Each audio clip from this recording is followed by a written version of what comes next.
शिवोहम। प्रणाम गुरुदेव। शिवोहम। गुरुदेव भगवान श्री चरणों में प्रणाम। शिवोहम। हाँ शिवोहम। शिवम गुरुदेव शिवम। प्रणाम गुरुदेव। शिवोहम। शिवोहम। शिवम चल जी चलो सत्संग कर। शिवोहम। प्रणाम स्वामी श्री चंद्रमा कोटि कोटि प्रणाम शिवोहम। हाँ शिवोहम।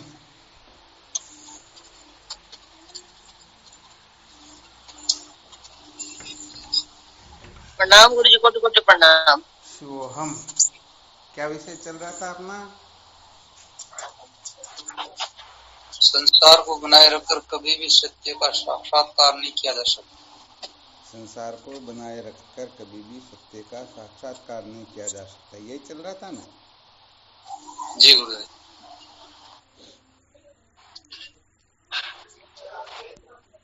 कल क्या सुनाया था इसके अंतर्गत?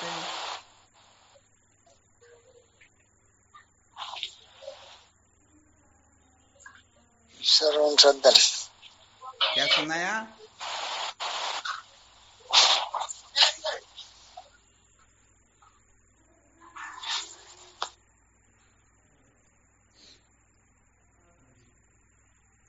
किसी को ध्यान में नहीं है क्या?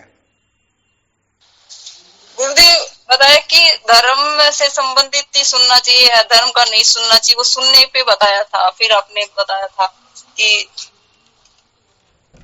मतलब अच्छा सुनना चाहिए जो हमें, जिससे हमारी मूल सहित विद्या की निवृत्ति होए बहुत और हमें बढ़िया। सत्य का साक्षात्कार होए। कल का जो प्रणाम विषय था। स्वामी जी। हाँ बोलो। स्वामी जी कल आपने सुनाया था कि सुनने से ये सब होता है कि मैं इसका माता, मैं इसका पिता हूँ, मैं इसका बेटा हूँ, मैं ये हूँ, और सुनने से ही मोक्ष हो जाती है। बहुत बहुत अच्छी बात है। तो सुनने का विज्ञान बताया था कि क्या सुनना चाहिए और क्या नहीं सुनना चाहिए, है ना? फिर सार चीज को सुननी चाहिए और असार को नहीं सुनना चाहिए। हाँ, फिर धर्म कर्म आदि जो है उनका फिर अपन एग्जाम्पल दे सकते हैं। जिस कक्षा में जो है बस उस कक्षा का हमें चित्त लगा करके सुनने का अभ्यास करना चाहिए, और जो विपरीत हो उसका हमें अनादर कर देना चाहिए।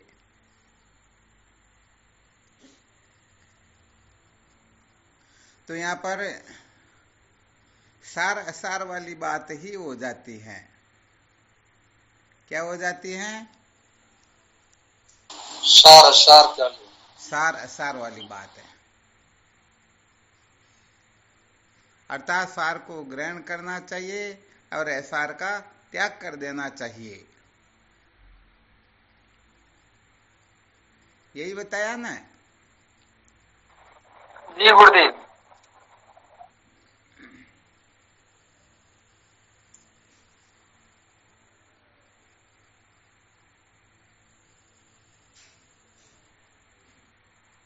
अच्छा, इसमें और किसी भी प्रकार की शंका हो या कुछ और ऐसे समझना हो तो यहाँ थोड़ी और चर्चा कर लेते हैं। अपने को कैसे पता चलेगा कि हमारा फायदा किस में है और नुकसान किस में है?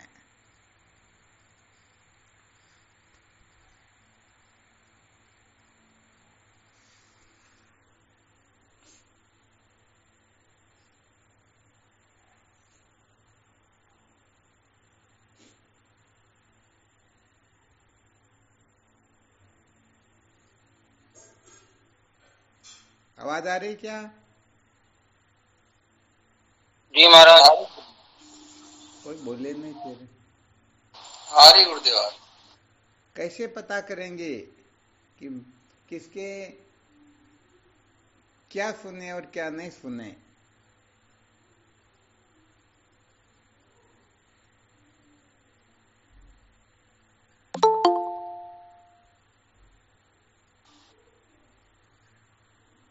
श्रुति सम्मत है वो सुननी चाहिए, और उसे श्रुति सम्मत नहीं है वो नहीं सुननी चाहिए। बहुत अच्छी बात है। अच्छा, श्रुति सम्मत है या नहीं है इसका पता कैसे चलेगा?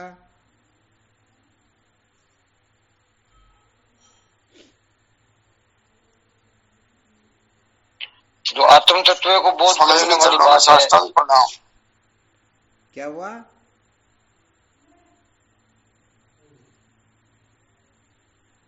जो जीव ब्रह्म के एकत्व की अगर बात करता है तो वो तो श्रुति सम्मत है, और उसके संबंध में बात नहीं करता तो श्रुति सम्मत है नहीं।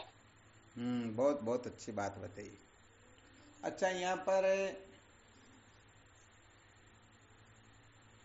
3 कक्षाएं चलती हैं, कर्म की, उपासना की और ज्ञान की। सर्वप्रथम कर्म कांड होता है, फिर उपासना कांड होता है और फिर ज्ञान कांड होता है। तो जब ज्ञान की कक्षा चलेगी तब तो आप जो कह रहे हैं ना वो बिल्कुल 100% सत्य है। परंतु विचार करो, यदि ज्ञान की कक्षा न चल रही हो, कर्म उपासना की कक्षा चल रही हो, तो फिर क्या सुनना चाहिए?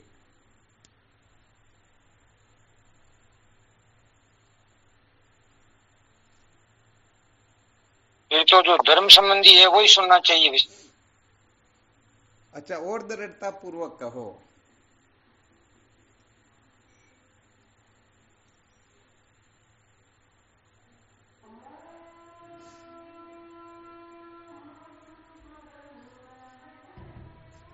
हम ऐसे कर्म किया जाए तो अगले वाला जो जन्म है अपना स्वर्ग वगैरह की प्राप्ति हो जाए। चलो यार और थोड़ा संकेत कर देते हैं। कक्षा कैसी भी क्यों न हो, हमें दृढ़ रहना है कि हम चाहे कर्म के बारे में, चाहे उपासना के बारे में या किसी क्षेत्र में कुछ भी क्यों न सुने, परंतु इसके सुनने से विद्या की निवृत्ति होती है अथवा नहीं।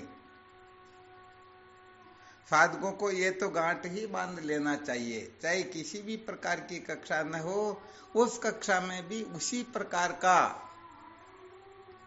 उन सूत्रों का ही अनुमोदन करे जिससे आगे चल करके विद्या के बंधन से हमें छुटकारा मिले।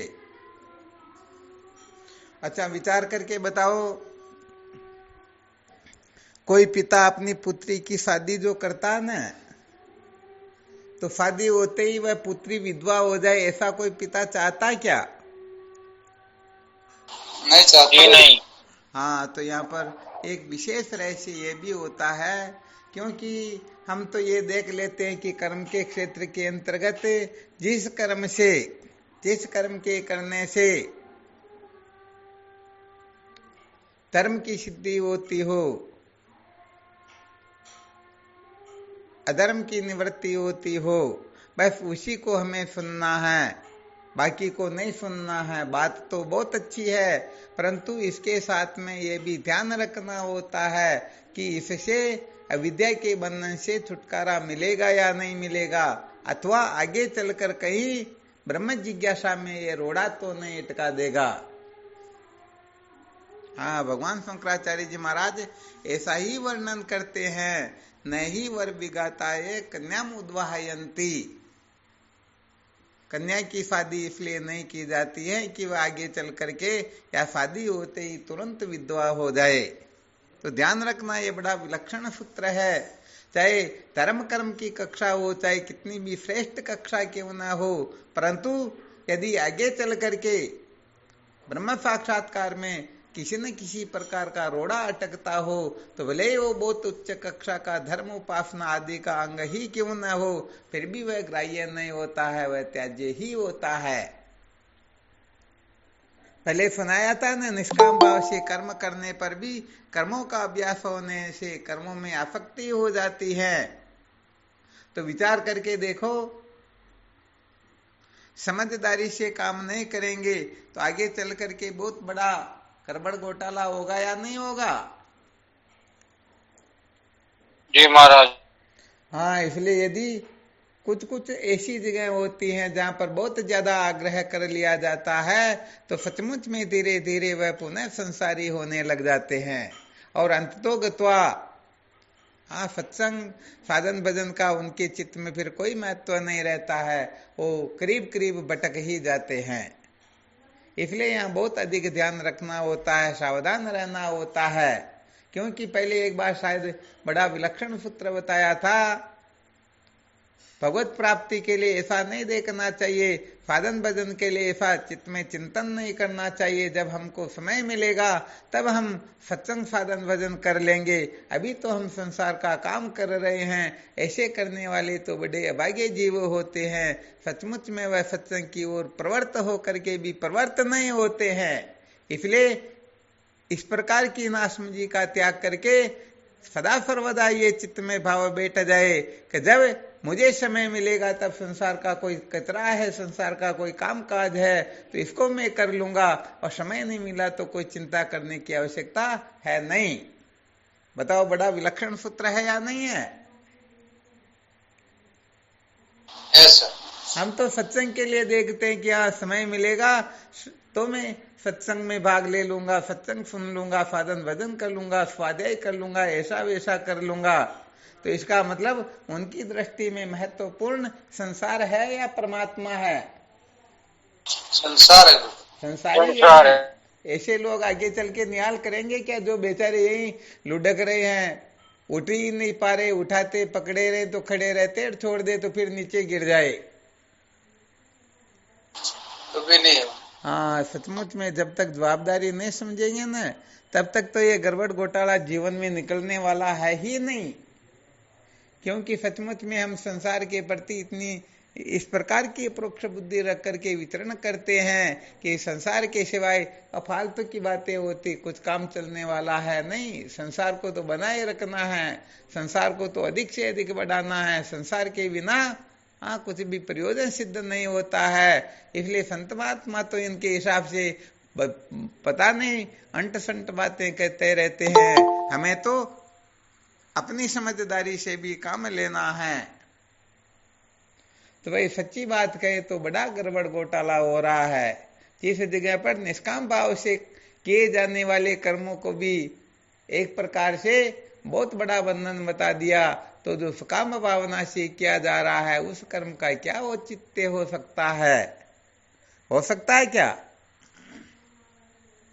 नहीं हो सकता। हाँ, नहीं हो सकता। परंतु सच्ची बात यही है कि हम मौका देखते हैं कि समय मिले तो सत्संग की ओर प्रवृत्त हो, परंतु ऐसे साधक दुनिया में बहुत दुर्लभ होते हैं जो समय मिले तो संसार का काम पूरा कर लूं, और समय नहीं मिले तो कोई बात नहीं, अनादिकाल से पूरा करता आ रहा हूं, वास्तव में कभी पूरे हुए ही नहीं।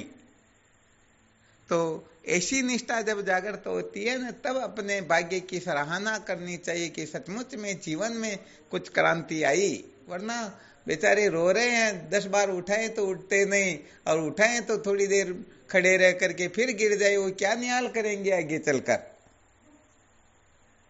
बिना जिज्ञासा के ज्ञान कभी होता ही नहीं, और ये जिज्ञासा ऐसे ही जागृत नहीं होती है।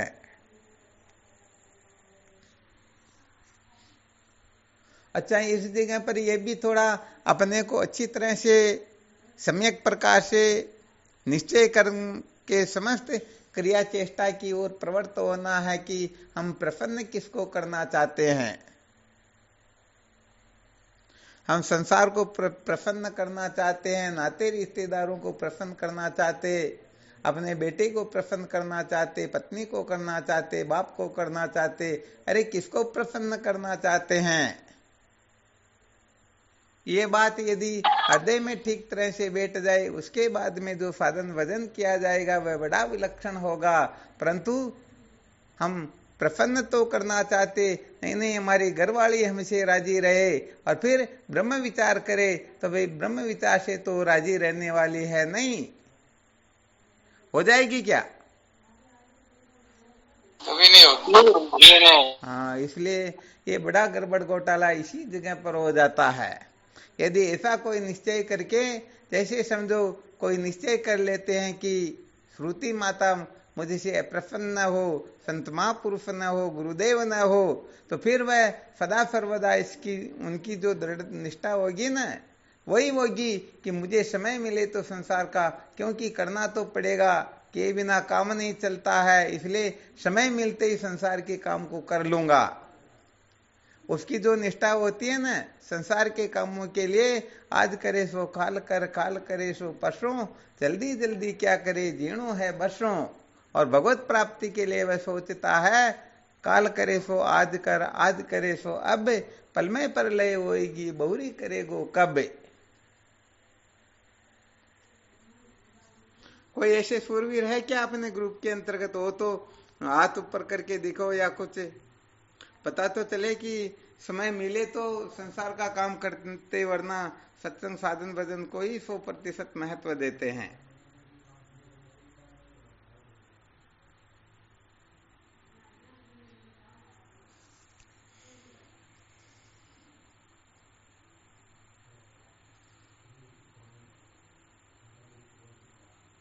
अच्छा, राम प्रताप जी ने हाथ उठाया, बहुत अच्छी बात है, बड़ी गजब।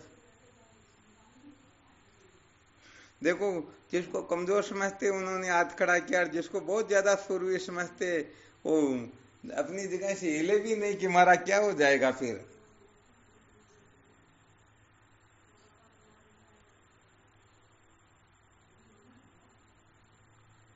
हाँ, फिर भी काम सचमुच में कठिन है।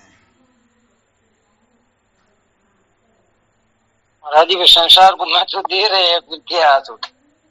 हाँ, वैसे देखा जाए तो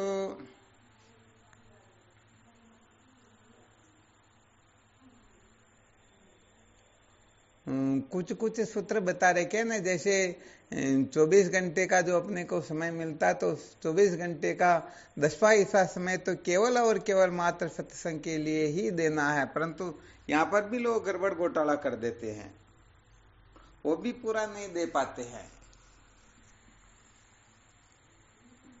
पता नहीं, ये तो 1 मिनट का भी समय दे तो 10 बार इनको सोचना पड़ता है कि कहीं हमारा बहुत बड़ा नुकसान तो न हो जाएगा।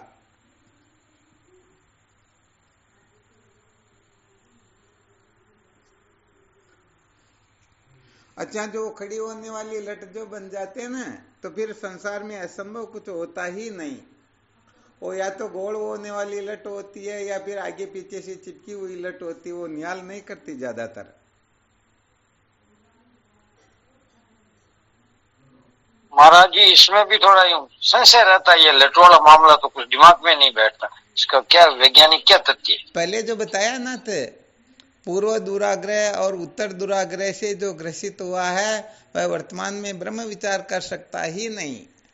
आगे पीछे से जो चिपका हुआ है, तो क्या ब्रह्म विचार करेगा?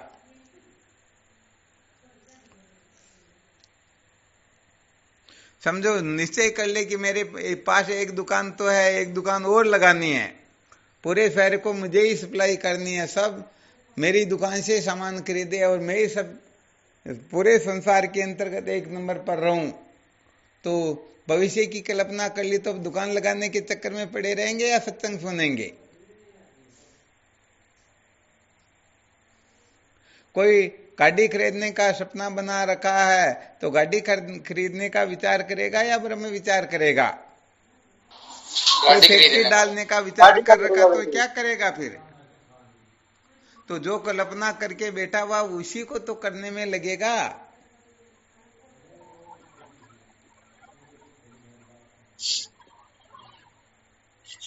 तो यहाँ पर कुल मिलाकर के महत्वपूर्ण बात तो ये होती है, जो देह से, इंद्रिय से, प्राण से, मन से, बुद्धि से लक्ष्य बना करके एक ही वस्तु को पूर्ण रूप से महत्व दे, उस शरीर को भी उनके लिए ही काम में ले, इंद्रियों को भी उनके लिए ही काम में ले, मन बुद्धि जितने भी हैं सारे के सारे उसी वस्तु के लिए लग जाए। अर्थात संकल्प विकल्प हो तो भी उसी वस्तु का, निश्चय करना हो तो भी उसी वस्तु के बारे में, देखना हो तो भी उसको, सुनना हो, सूंघना हो, चखना हो, स्पर्श करना हो, उसी वस्तु के बारे में हो।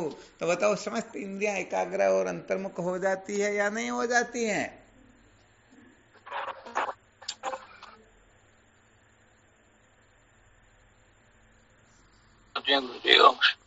हाँ, सूर्य की एक किरण कभी भी कागज को नहीं जलाती है। बहुत सारी किरणें एकत्रित होकर जब एक बिंदु पर गिरती है तो उसी समय उस कागज कपड़े को जला देती हैं। तो पहले मोक्ष संपादन की 6 शर्तों का विवरण किया गया, उसमें सबसे पहली शर्त यही तो थी, सत्यनिष्ठ होना। जीवन में जो सत्य है उसी को महत्व दूंगा और किसी को नहीं, इस प्रकार की दृढ़ धारणा का नाम ही सत्यनिष्ठ होना होता है।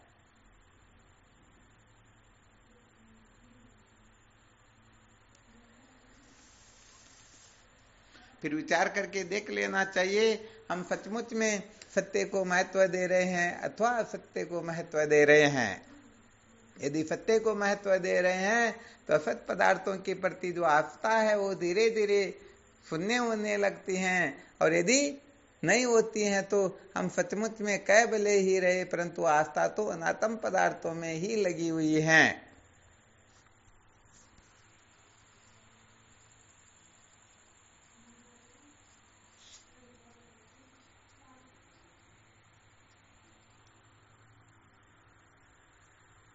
कुल मिलाकर के जब तक संसार को हम आनंद रूप समझेंगे तब तक कितने ही साधन भजन करो, सचमुच में निहाल होने वाले कोई है ही नहीं। अच्छी तरह से इसका रहस्य समझ लेना, क्योंकि हम संसार को आनंद रूप समझ रहे हैं तो उसी को ही पाने की चेष्टा करेंगे ना, इन किन प्रकार ने कैसे भी क्यों ना करो, भावना यही रहेगी ना। जी गुरुदेव। हाँ, तो ये पक्की बात है, यदि हम संसार को दुख रूप अनुभव करते हैं तो न चाहते हुए भी संसार छूटने लगता है, और संसार को आनंद रूप समझ ले तो न चाहते हुए भी संसार की ओर प्रवृत्त होना होता है। तो यहाँ पर मूल में ही गड़बड़ हो रही है, हम आत्मा को आनंद रूप नहीं समझते हैं बल्कि संसार को ही आनंद रूप समझते हैं। इसलिए बारंबार अपनी जो चित्त वृत्ति है वह संसार का ही अनुशीलन करती है, संसार का ही चिंतन करती है, संसार को ही महत्व देती है। जय हो, धन्य हो, धन्य हो। हाँ, तो ये गुप्त सूत्र होते हैं, कोई कितना भी आकाश पाताल जितना क्यों न चिल्लाए, हम तो ऐसे वैराग्यवान है, ऐसे जिज्ञासु हैं, वैसे हैं, परंतु पता चल जाता है कि सचमुच में इनकी स्थिति किस जगह पर है।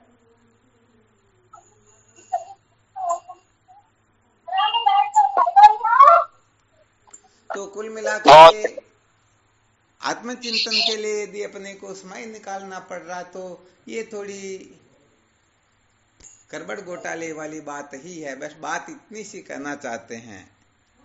जय हो, बहुत बढ़िया, धन्य हो, धन्य हो। वरना संसार का काम तो 24 घंटे के अनादि काल से करते ही आ रहे हैं, थोड़ा नुकसान उठाए फिर भी सत्संग का साधन भजन का त्याग न करे, समय का ध्यान रखे और आत्मचिंतन में किसी प्रकार के गड़बड़ घोटाले को समावेश न होने दे, तब समझो जीवन में कुछ क्रांति आई। वरना क्या है, वरना तो वही है, गंगा गए गंगादास, यमुना गए यमुनादास। वो जैसे लाख होती उसको अग्नि के पास में ले जाओ तो वो पिघल जाती हैं, अग्नि से दूर ले जाओ तो कठोर हो जाती हैं।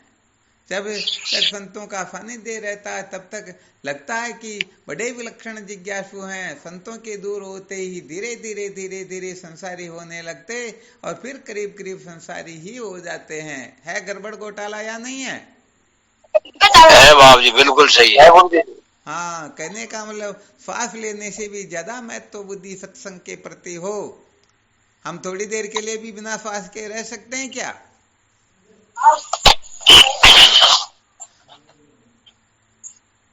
नहीं रहते ना। और रात दिन में 24 घंटे में 21,600 श्वास ले लेते हैं। तो विचार करके देखो अपने कितने श्वास व्यर्थ जा रहे हैं, कितने श्वास सार्थक हो रहे हैं।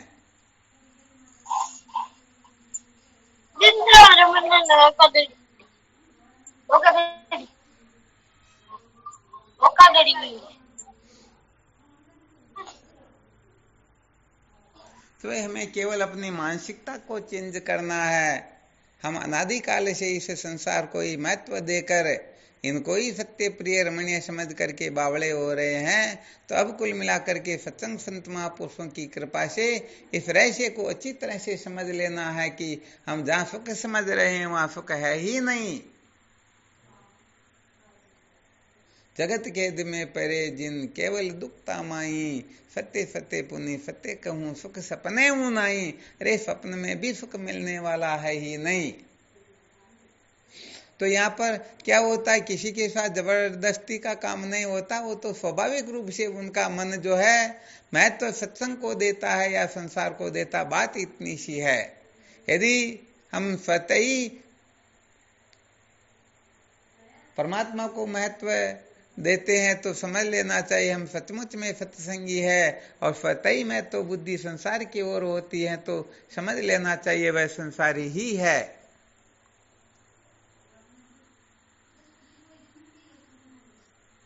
बिल्कुल ठीक ना? जी महाराज जी, बिल्कुल ठीक है। तो कुल मिलाकर के हम कहना इतना ही चाहते हैं कि अपने को पहले ठीक ठीक साधक बना लो, निश्चय कर लो कि हम सचमुच में साधक है। और जो साधक होता है वह साधन भजन को जितना महत्व देता है उतना महत्व संसार को देता ही नहीं।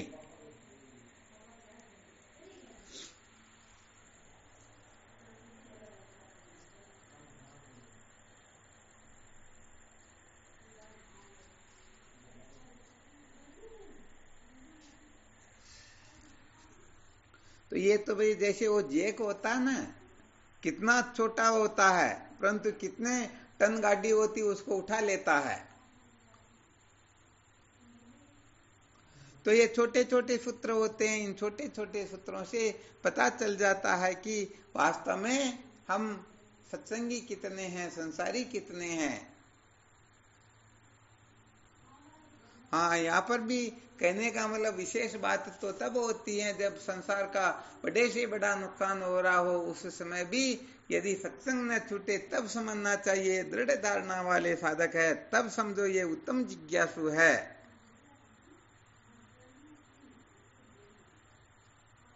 पक्की बात है या नहीं है? बिल्कुल पक्की बात है। इसलिए कभी कभी देखा करो कि हम सचमुच में ऐसा करने में समर्थ हो रहे हैं या नहीं हो रहे हैं।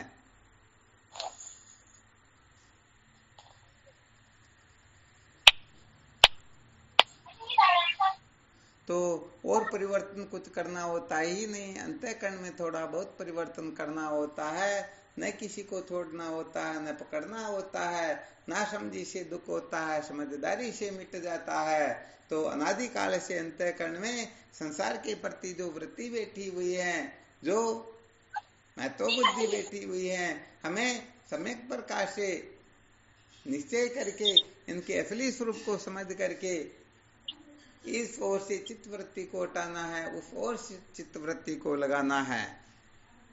ऐसा तो कहते ही नहीं कि आप अपनी चित्तवृत्ति को बिल्कुल ही ठप कर दो,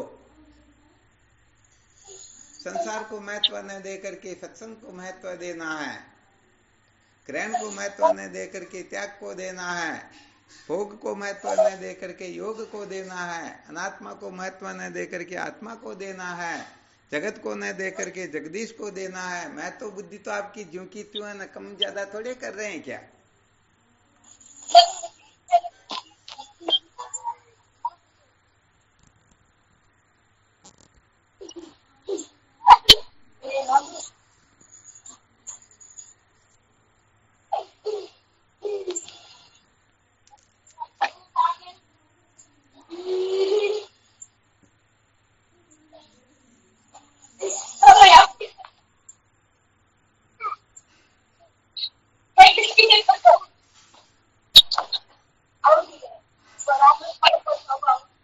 और कोई शंका हो तो देख लो, देखें।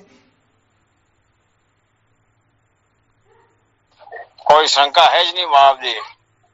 हाँ, तो मेन सूत्र यही है कि हम जिसको महत्व दे देंगे तो न चाहते हुए भी उसी के लिए हम समस्त प्रक्रियाएं करने लग जाएंगे।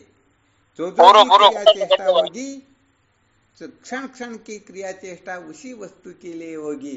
बात यहाँ पर यही है कि हम महत्व किसको दे रहे हैं, देना चाहिए या नहीं देना चाहिए, इन सब बातों का विज्ञान समझ करके फिर हमें निश्चिंत होना है। जय हो, ये चार बात बता दी बाप जी, आप तो कोई वो सब कोई बाकी नहीं है। जिनको कल्याण चाहिए निश्चय करो, नहीं चाहिए तो जो चल रहा बहुत अच्छी बात है, और क्या। जय हो, सही बात बाप जी।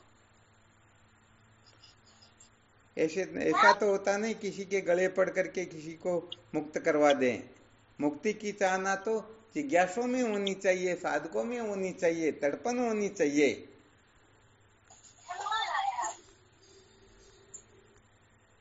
वो क्या होता है कि जब भूख तीव्र गति से लगती है ना, तो भोजन नहीं आता तो 10 बार रसोई में जाकर के देख आते कि क्या कर रहे, चक्कर क्या हो रहा। और नहीं हो तो 1-2 बार तो लड़ाई हो ही जाती है। तो भूख लगे तब जाकर के रसोई में पता करेंगे, वरना पता क्यों करेंगे? क्या काम बिगड़ रहा?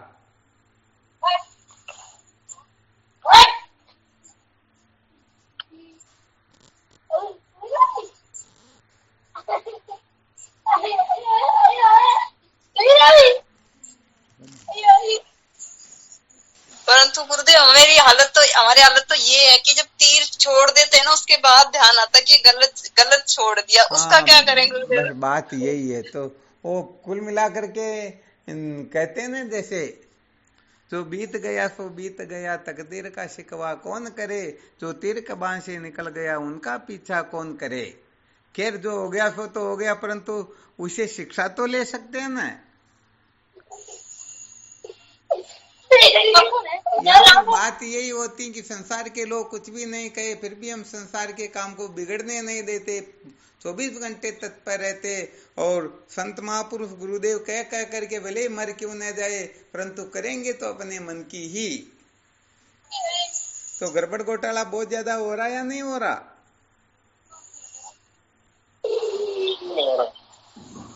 हाँ, इसलिए कहने का मतलब थोड़ा साधकों को संकेत किया जाता है कि जिस जगह हमको जैसे समझना होता है उसी प्रकार से समझना होता है। कम ज्यादा समझेंगे, उल्टा समझेंगे तो निश्चित रूप से दुखी होने के सिवाय कुछ प्राप्त होने वाला, दुख के सिवाय कुछ भी मिलने वाला है नहीं।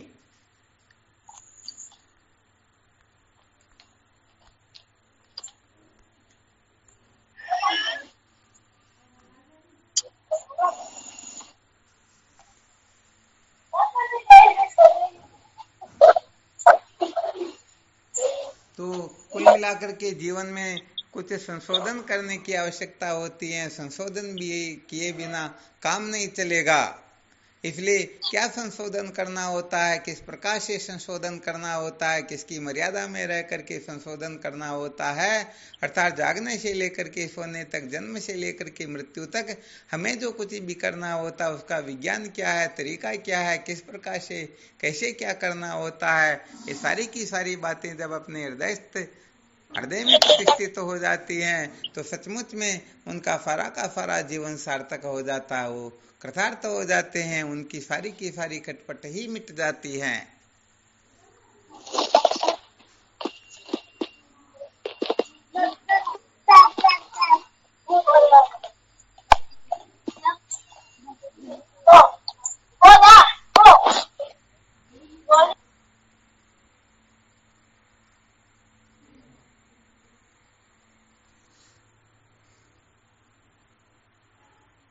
अच्छा, ये तो कम से कम निश्चय कर रखा या नहीं कर रखा? कोई ये जो बातें बताई जा रही इसी जीवन में करना या कोई आगे के जन्म में फिर मानस बना रखा? कुछ न कुछ तो निश्चय कर रखा होगा ना। जल्दी करने का निश्चय कर रखा है। हाँ, हम तो क्या, हमारी तो भावना इतनी हमें जल्दी से जल्दी करना है। हाँ, क्या हुआ? शिवोहम। हाँ, शिवोहम। वह दुख भया बाप जी ना कर जिंदगी में कोई सुख नहीं पाया के। परंतु बहुत सारे लोगों को वो मन में रहते कि नहीं सुख मजा तो मिलेगा ही मिलेगा, अभी आज नहीं तो कल नहीं तो परसों कभी ना कभी तो मिलेगा ही मिलेगा। वो बेचारे अनादिकाल से रोते आ रहे हैं, फिर भी उनको भी निष्ठा नहीं है, अभी तक सच्ची शांति नहीं मिली। उनके मन में बैठा रहता है कि नहीं बिल्कुल कभी ना कभी तो मजा मिलेगा ही मिलेगा।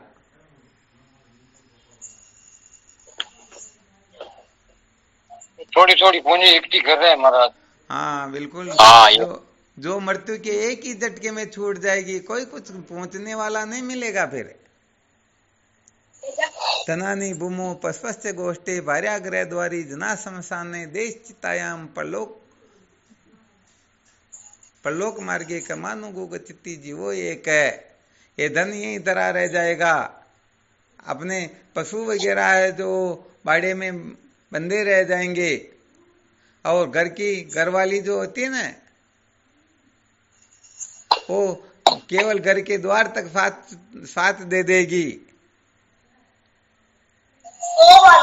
जना शमशाने, और अपने भाई बंधु जो है वो शमशान तक और शरीर चिता तक साथ दे देगा, अंत में तो अकेले ही जाना पड़ेगा ना फिर।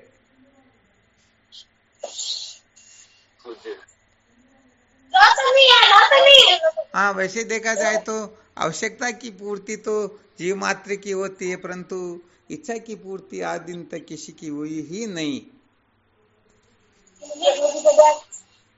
इसलिए कम से कम ज्यादा इच्छाओं के दास न बने, इच्छाओं के गुलाम न बने। इच्छाओं पर विजय प्राप्त करेंगे तभी सचमुच में सुखी हो पाएंगे, वरना तो जैसे अग्नि में जितना घृत डालेंगे अग्नि उतनी ही बढ़ती रहेगी, शांत कभी होने वाली है ही नहीं।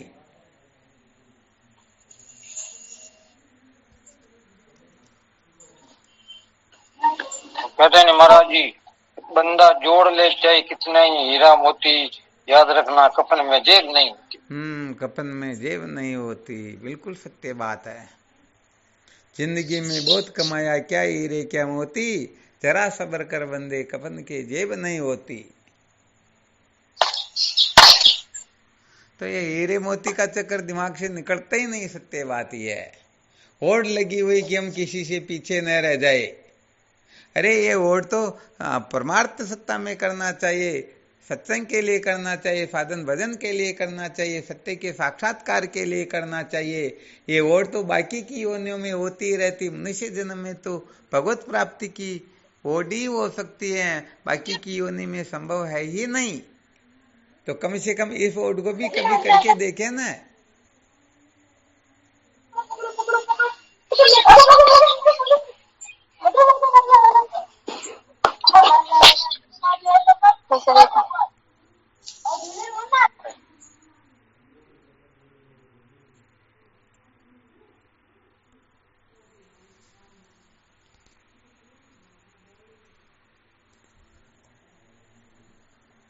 हरिओम। हाँ शिवोहम। दादा मेरा ये पूछना, जब ये भाई मौत तो अपनी निश्चय है। हाँ बिल्कुल ठीक। फिर मौत निश्चय है तो आदमी को ये वैरागी क्यों नहीं हो रहा? अभी बड़ी मौत निश्चय है, जल्दी से जल्दी है जो काम करना कर करा के इस मामले से फ्री होवे। मौत निश्चय, परंतु ये है ना कि मैं नहीं मरूंगा, ये बाकी सब संसार में ये सब मरेंगे, मैं तो मरने वाला हूं नहीं। यह तो हो ही नहीं सके, न मरे, मरना तो सबने पड़ी, राजा रंग फकीर जो है जिन्हें सबने जाना पड़ी। हाँ, परंतु अंगुली जब हम एक अंगुली दूसरी ओर करते तो तीन उंगलियां अपनी ओर इशारा करती, परंतु फिर भी हम यही समझते हैं ना, मैं तो पुण्यात्मा हूं, ये बाकी सब पापी है। यदि सचमुच में ये बात समझ में आ जाए ना, पंचदशीकार विद्यारण्य स्वामी जी महाराज लिखते हैं, मस्तक स्थायी न मृत्यु यदि पश्यति यम जन आहारोपी न रोचते किमु तान्या भूतये।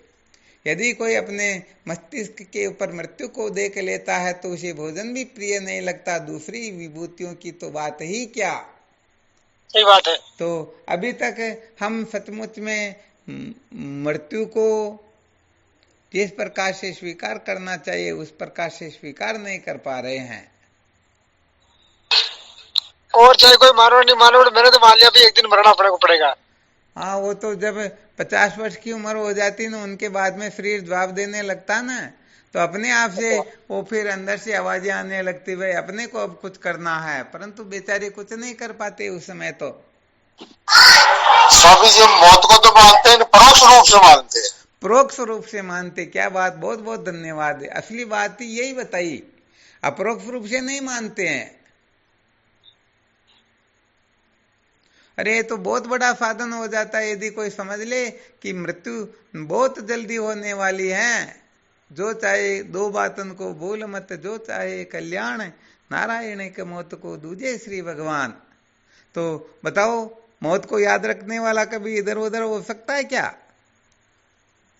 नहीं होता। हाँ, व्यवहारिक सत्ता के अंतर्गत वह 1% भी गड़बड़ नहीं करेगा, बल्कि सदा सर्वदा सत्य कहे तो जिनको मृत्यु का भय हुआ और जो मृत्यु के मुख से बचने के लिए जिन्होंने महापुरुषों का सानिध्य किया, सचमुच में आज वो ऐसे महान हो गए कि उनके मुकाबले कोई विद्वान ही नहीं हुए, ऐसे हो गए। अब अपने को तो कोई मृत्यु का भय है नहीं। ये तो बहुत अच्छी बात है कि मजे लेने के लिए नहीं सुन रहे, वरना ज्यादातर गड़बड़ घोटाला यही हो जाता कि भगवान राजी हो जाएंगे, यमराज राजी हो जाएंगे, सत्संग सुनने से हमको नरक में नहीं डालेंगे, बात इतनी सी होती।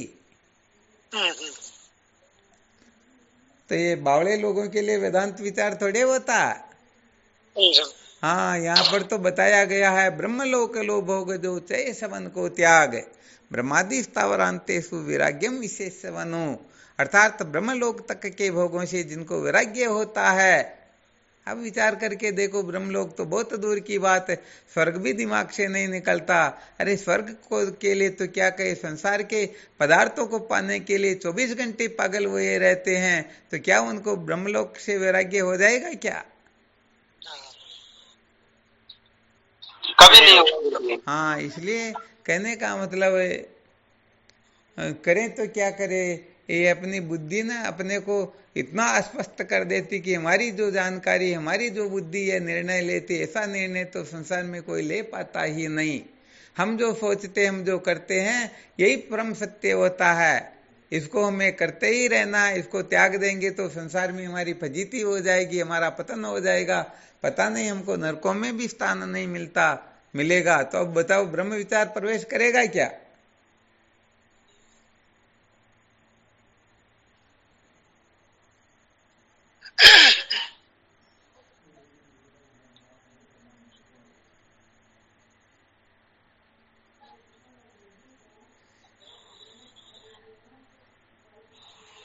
गुरुदेव, एक तो ये मान सम्मान से बहुत डरते हैं कि भाई कोई कुछ कह देगा, ऐसा कह देगा।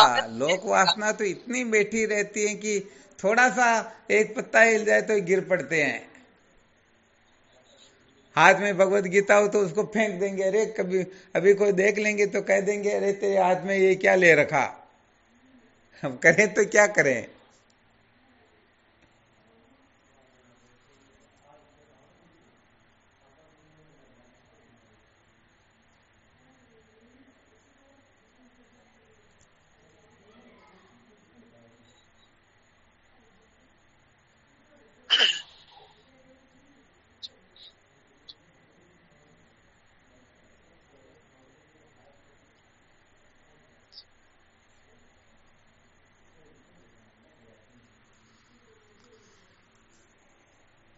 तो हम केवल मात्र मन बुद्धि को महत्व दे करके, इंद्रियों को महत्व दे करके, संसार को महत्व दे करके ही सचमुच में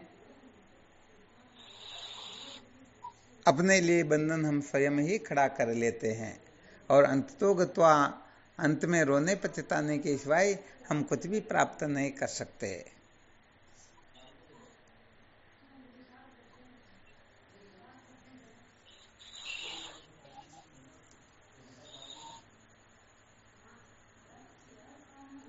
तो गुरुदेव, हर दवाई मतलब हर बीमारी की दवाई है? हाँ बिल्कुल है ना, हर बीमारी की दवाई है। तो फिर ये मन बुद्धि ने काबू करवा में, अरे यहाँ की इनकी दवाइयों का तो प्रतिदिन चिंतन मनन चल रहा, परंतु कोई काम में ले तब न। हमेशा यही सूत्र बताए जाते हैं, प्रतिदिन एक नया सूत्र होता है कि इस सूत्र से नहीं तो इससे, इसे नहीं तो इसे, हम अपने मन को वश में करें, परंतु चाहते ही नहीं है। यदि चाहना बना लेंगे तो इसकी क्या ताकत है कि अपने से कोई ज्यादा पावरफुल थोड़े ही है मन। हमने इसको ज्यादा छूट दे रखी, इसलिए पता नहीं ये आकाश पाताल करता, वरना इसकी क्या औकात है। परंतु हम अपनी सत्ता को समझते नहीं, हम अपने को कमजोर समझते हैं। जब अपने वास्तविक स्वरूप का बोध हो जाता तो मन का आता पता भी नहीं चलता। मन नाम की चिड़िया समझो होती ही नहीं, फिर तो बंध्या पुत्र के समान हो जाता है। परंतु हम अपने को कमजोर समझ करके जब इसको बहुत ज्यादा पावर दे देते हैं ना, तो फिर ये अपना मजा लेना शुरू कर देता, फिर अपने को नचाने लग जाता है। हाँ, तो अपने को जान करके देखो मन की क्या ताकत है कि अपने को इधर उधर कर दे। सही बात है बाबू।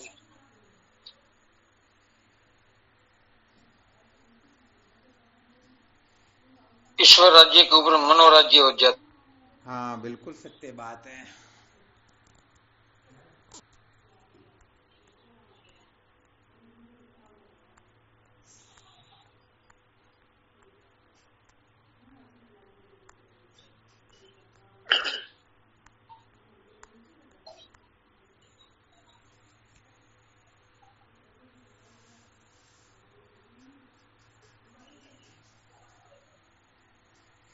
कुल मिलाकर के शास्त्रों की मर्यादा में रह करके जो विचरण करता है निश्चित रूप से कृतार्थ हो जाता है। जैसे नदी जब तक दो किनारों के बीच में चलती है या दो किनारों के मध्य में जो चलेगी वह नदी ही समुद्र में मिल पाएगी।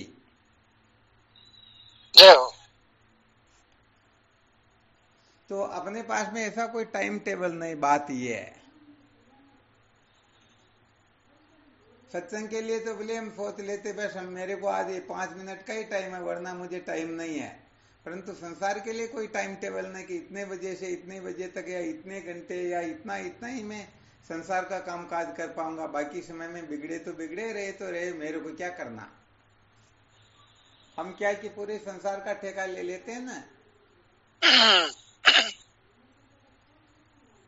तो इसमें थोड़ा हम टाइम टेबल बना करके जिए ना तो पता चलता है कि इस समय मेरे को यही करना, तो उस समय तो कम से कम गड़बड़ घोटाला ना हो। स्वामी जी एक निवेदन है। हाँ बिल्कुल बोलो। आपका टाइटल है कि अद्वैत विचारी जीवन का सार। हाँ, वेदांत विचारी जीवन का सार है। हाँ, वेदांत विचारी। हम मेरे को ऐसा लग रहा है विचार नहीं करते, विचार सत्संग सुनी और छोड़ देते। बिल्कुल सत्य बात। ये जरूर पता शायद 2-4 साधक ऐसे रहे होंगे जो सत्संग के कुछ समय तक विचार करते होंगे, वरना सब छुट्टी मिलते जैसे बच्चे घंटी लगते बगते ना मजा आ गया। हाँ वास्तव में विचारी। बिल्कुल विचार नहीं करेंगे तो कुछ भी होने जाने वाला नहीं है। विचारी प्रतिबंधक है हमारे। हाँ, कितना भी बड़ा खतरनाक काम क्यों ना हो, परंतु सत्संग पूर्ण होते ही 5, 15, 20 मिनट के लिए, आधे घंटे के लिए हम एकांत में बैठ करके सोचते मनन थोड़े करते हैं क्या। हम तो तुरंत संसार के काम में लग जाते हैं।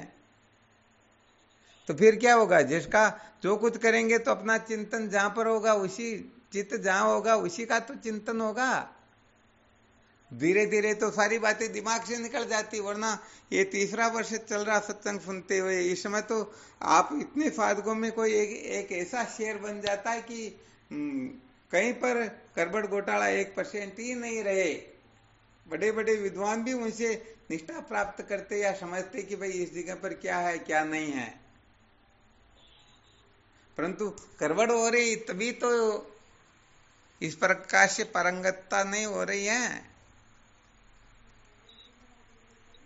कभी कभी प्रथम कक्षा के क्वेश्चन किए जाते, उनमें भी विधि पूर्वक न बता करके गड़बड़ घोटाला कर देते, तो मनन निध्यासन 1% भी नहीं हो रहा है। सुनना जरूर हो रहा है, ये धन्यवाद, ये बहुत अच्छी बात है, परंतु सुनने मात्र से तो उत्तम जिज्ञासु होता वह कृतार्थ होता है। बाकी साधकों को तो मनन निध्यासन भी करना होता है। हरिण के समान तो सुनना होता है, जैसे सर्प पुंगी की राख सुनता ना, वैसे पहले संत महापुरुषों की वार्ता को सुनना होता है। फिर गौ माता जैसे पहले खा लेती हैं, फिर एकांत में बैठ करके जुगाली करती, वैसे बार बार उसका मनन करना होता है। और बकरी पहले खा लेती हैं और फिर अंत में क्या करती हैं, वो दाने जो होते उसको बाहर निकाल देती, बाकी को अंदर रख लेती हैं। तो बकरी की तरह निध्यासन करना होता है, बेल की तरह मनन करना होता है, ऋण की तरह सर्प की तरह श्रवण करना होता है। तो विचार करके देखो हम तीनों कक्षाओं में पारंगत है या कमजोर है या बड़ा गड़बड़ घोटाला चल रहा है। सुनते समय भी हमारा चित्त कितनी बार इधर उधर हो जाता होगा।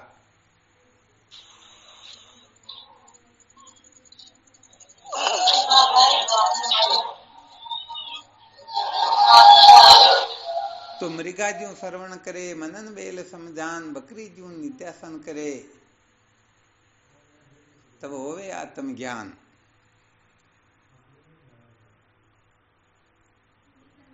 ये सारी की सारी विद्या महापुरुषों ने बता रखी। हमें तो केवल वो बना बनाया हलवा खा करके भूख मिटाना, परंतु ये भी नहीं खा सके तो बड़ा फिर गड़बड़ घोटाला है।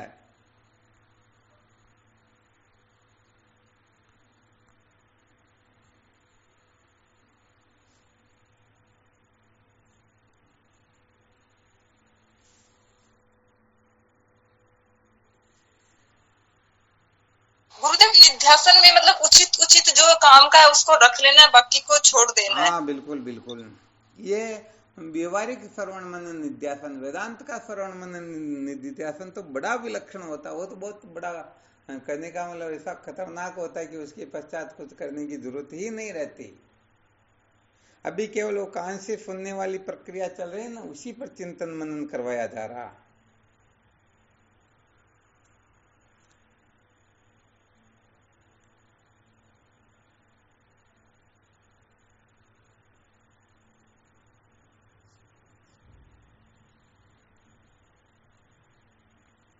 चलो ठीक, फिर करो साधन भजन, है ना।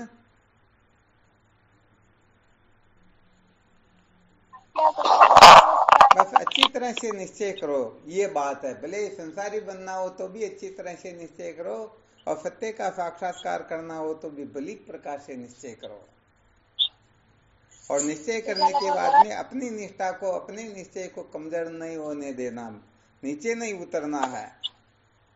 इसमें सुख मिला ही नहीं बाबू जी 50-60 साल में, अब क्या है? हाँ, नहीं मिला, वास्तविक बात यही है। परंतु बहुत सारे लोगों को फिर भी रहता न, क्या करें, बड़ा खतरनाक काम है ये। तो अंत में सच्ची बात कहें तो इतना पछतावा होगा जिसका कोई वर्णन नहीं कर सकता, कि उस समय हमको इस प्रकार की सत्संग सुनने को मिलती, परंतु उस समय तो हम रोते रहे, मौज मस्ती मनोरंजन के चक्कर में पड़े रहे। परंतु अब क्या हो सकता, कुछ नहीं हो सकता है। परम पछतावा होगा। हाँ, बहुत ज्यादा पछतावा होगा। वो वैसे देखा जाए तो जिनको विवेक वैराग्य ही नहीं है, जिनके जीवन में समाधि जागृत नहीं, उनके लिए तो बेचारों के लिए क्या कहे, वो तो अपने प्राकृत स्वभाव के अनुसार प्रवर्त निवर्त हो रहे हैं। परंतु जिनके अनंत जन्मों के पुण्य परिपक्व हुए और उनको वेदांत विचार की ओर प्रवृत्ति हुई, और ऐसा समझे तो उनको ऐसे गुरुदेव का, ऐसे महापुरुषों का सानिध्य प्राप्त हुआ, और फिर भी कहने का मतलब महामूर्खता करते, तो उनके जैसे नीच नराधम संसार में फिर कौन है। जय हो, जय हो। हाँ, तो ये कहने का मतलब अपना कोई बड़ा पुण्य था, उस पुण्य के प्रताप से सब कुछ संभव हो पाया। परंतु अब भी यदि हमारी आंख न खुले तो फिर जन्मों और मरो और कोई इलाज ही नहीं है।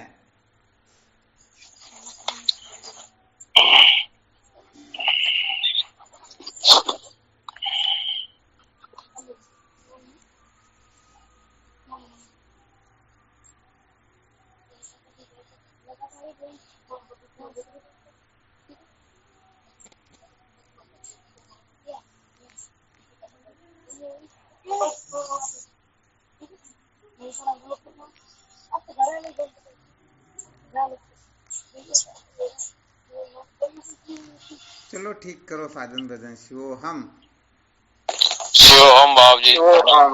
शिवोहम। श्री चरणों में साष्टांग प्रणाम। स्वामी जी के चरणों में साष्टांग प्रणाम। शिवोहम। स्वामी जी चरणों में, गुरुदेव भगवान के श्री चरणों में प्रणाम। शिवोहम। हरिओम। हाँ, हरिओम नारायण। शिवोहम। श्री सतगुरुदेव स्वामी जी के चरणों में कोटि कोटि प्रणाम। शिवोहम गुरुदेव। हाँ, शिवोहम। श्री सतगुरु भगवान के पावन चरण कमल में कोटि कोटि प्रणाम, कोटि कोटि प्रणाम गुरु जी, कोटि कोटि प्रणाम। शिवोहम। गुरुदेव भगवान के श्री चरणों में साष्टांग दंडवत प्रणाम। शिवोहम। हाँ, शिवोहम।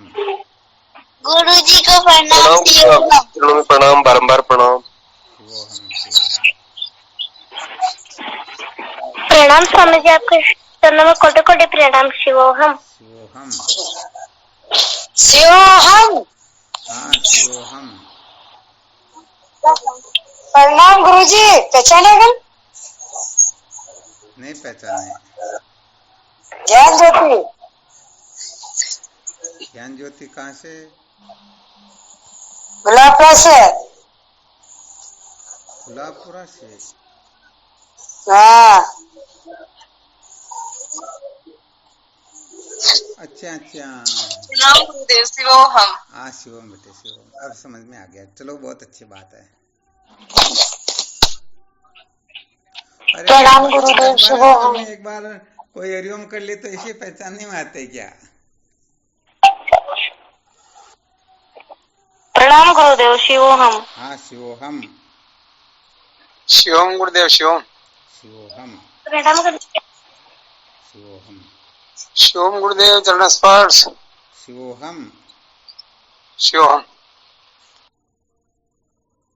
गुरुदेव प्रणाम, चरण स्पर्श गुरुदेव। शिवोहम।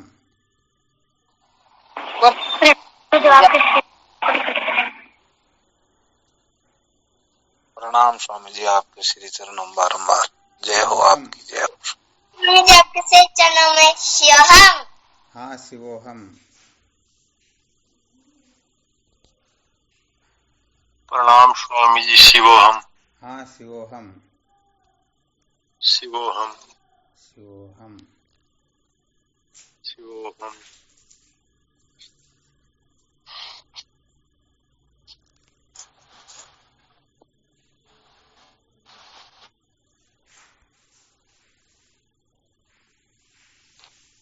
प्रणाम गुरुदेव, आपके श्री चरणों में प्रणाम। शिवोहम।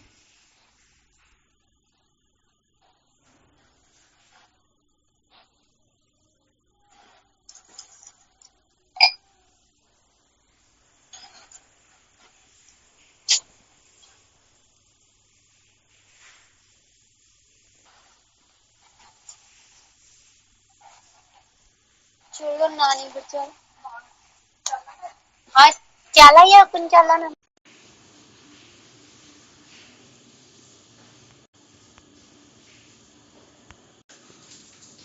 चलो ठीक, फिर करते रहो साधन भजन, है ना। वेदांत का विचार ही जीवन का सार है।